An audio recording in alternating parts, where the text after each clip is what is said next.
Assalamualaikum warahmatullahi wabarakatuh.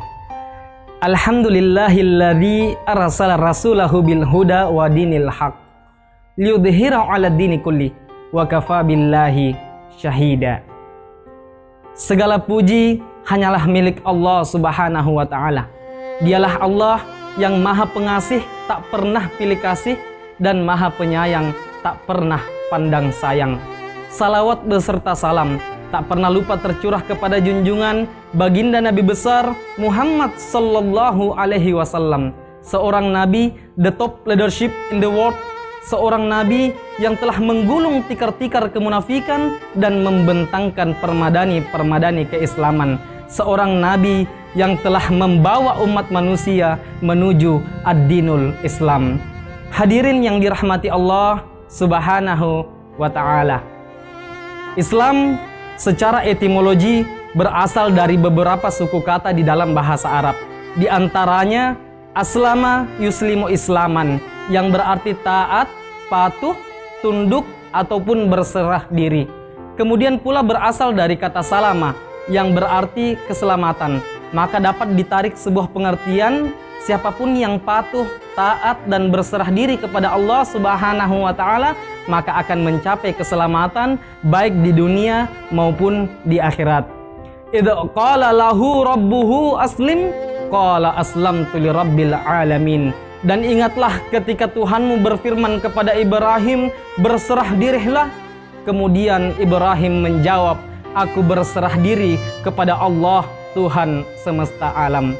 Hadirin yang dirahmati Allah Subhanahu wa taala. Berbicara tentang Islam, maka sangat erat kaitannya dengan sebutan rahmatan lil alamin. Ini merupakan sebuah kesimpulan yang ditarik dari firman Allah Subhanahu wa taala di dalam Al-Qur'an surah At-Taubah ayat 107, bahwasanya Allah Subhanahu wa taala berfirman, "Wa ma arsalnaka illa rahmatan lil alamin." Dan tidaklah kami mengutusmu Muhammad kecuali membawa rahmat bagi seluruh alam.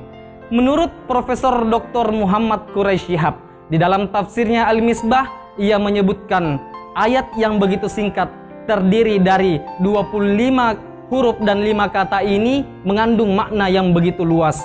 Rasul bukan hanya membawa ajaran sebagai rahmat kepada umat manusia, kepada seluruh alam semesta, tetapi dialah rahmat dan juga menjadi rahmat. Kemudian menurut Sayyid Al-Khut, di dalam tafsirnya Fi Zilalatil Quran, ia menyebutkan bahwa risalah yang dibawakan oleh Nabi Muhammad bukan hanya menjadi rahmat bagi sesama umat Islam saja, tetapi bagi non-Islam dan semua makhluk-makhluk ciptaan Allah di muka bumi ini.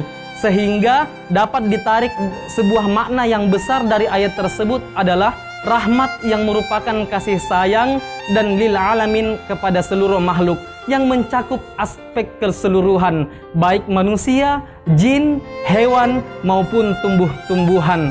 Sehingga kita diperintahkan oleh Allah Subhanahu wa taala untuk saling menghormati sesama manusia, saling memberi manfaat kepada sesama manusia, tanpa melihat, tanpa membedakan suku, bangsa, ras, maupun agamanya. Khairun nas anfa'uhum linnas.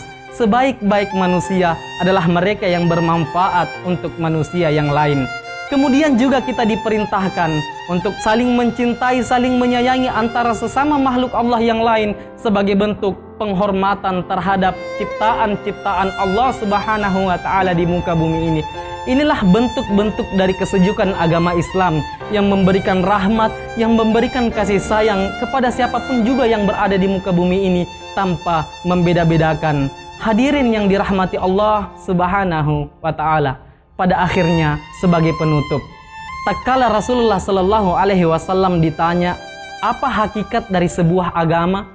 Kemudian beliau menjawab, ad-dinu husnul khuluq. Agama adalah berbudi luhur dalam kehidupan bermasyarakat, berkeluarga, berpolitik, berbisnis, berpendidikan, dan lain sebagainya. Ibarat sebuah lingkaran yang sangat besar, pusatnya adalah rahmat atau kasih sayang, dan pedomannya adalah Al-Quran dan sunnah Rasulullah Sallallahu Alaihi Wasallam.